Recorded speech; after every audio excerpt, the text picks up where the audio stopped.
గురుగారు, ప్రతినిత్యం ఉదయం నిద్ర లేవగానే మంగళకరమైనటువంటి వస్తువుల్ని గాని, అంశాల్ని గాని దర్శించాలి అని అంటారు. ఎటువంటి వస్తువులను చూస్తే మంచిది? గోదర్శనం. ఆవును చూస్తే పుణ్యం కలుగుతుంది. ఆవు తోకను చూడాలి.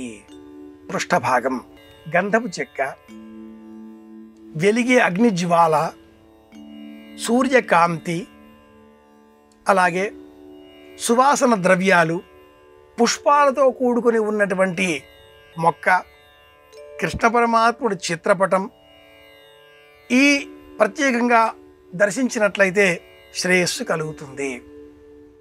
ఈ అన్నింటి సమాహారం అరచెయ్యి కనుక ఉదయం లేవగానే ఎవరికి వారు అరచెయ్యిని చూడాలి అంటారు.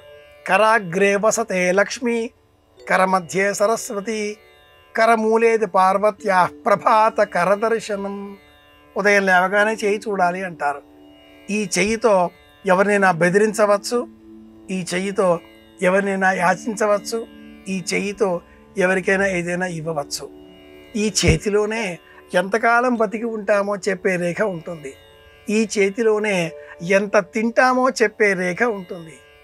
ఈ చేతిలోనే ఎంత సంతానం, ఎంత విద్య, ఎంత సంపద అన్నీ అరచేతిలోనే.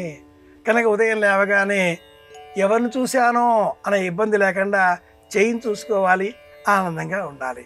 ఉదయం లేవగానే రెండు చేతులు ఇలా రాచుకొని కరాగ్రే శ్లోకం వస్తే చెబుతాం, లేదా రెండు అరచేతులు చూసుకొని ఇలా రెండు కండ్లకు తాటించడమే అందరం చేయవలసిన పనే. చిన్నారి బాలబాలికలు ఇన్ఫాంట్ 6 నెలలు 8 నెలలుగా ఉండే కాలంలో వాళ్ళు మాటి మాటికి చేతులు చూసుకుంటూ ఉంటారు. అది జ్ఞానం కలిగిన స్థితి. ఎదిగే కొద్దీ మనం అజ్ఞానంగా మారుతూ ఉంటాం.